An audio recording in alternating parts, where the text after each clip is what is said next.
If the stock market crashes tomorrow, how much of your retirement money disappears? With the fixed indexed annuity, the answer is none. First, I want you to think of a fixed indexed annuity like this, just like insurance on your money.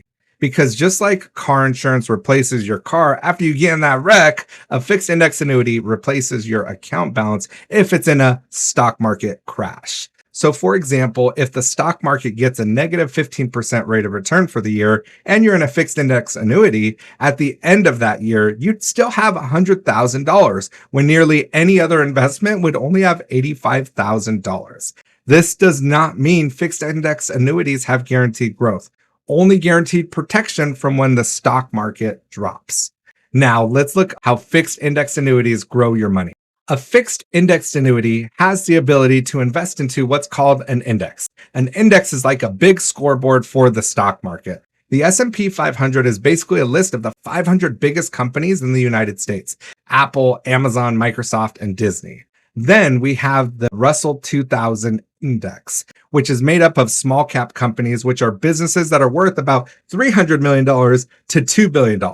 And lastly, there's the MLSB, the Merrill Lynch Strategic Balanced Index.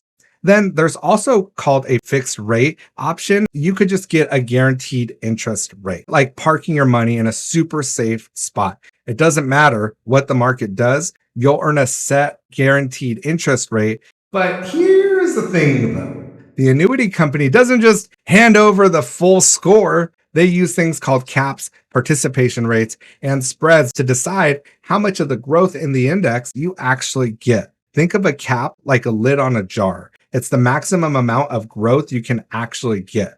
So if your annuity has a cap of 8% and the index goes up 12%, you don't get all that 12%. You get credited only 8% in that example. Then there's participation rate. This is how much of the growth you actually get to keep as a percentage of the growth. So if your annuity has a 50% participation rate and the index goes up 10%, you only get half of that 50%, right? And lastly, there is the spread rate. A spread rate is like a service fee that gets taken off the top of the gains before you're actually credited. So if your annuity has a 3% spread and the index goes up 10%, they're going to subtract the 3% first, and you'd actually get credited the 7%. They could change every single year. They're not locked in forever. And the good news is you could usually move from one index to another from year to year, so you're not actually stuck in one place. If you're ready to see an annuity that could really skyrocket beyond a fixed index annuity, don't miss my in-depth walkthrough on variable annuities. You can just grab it in the description below.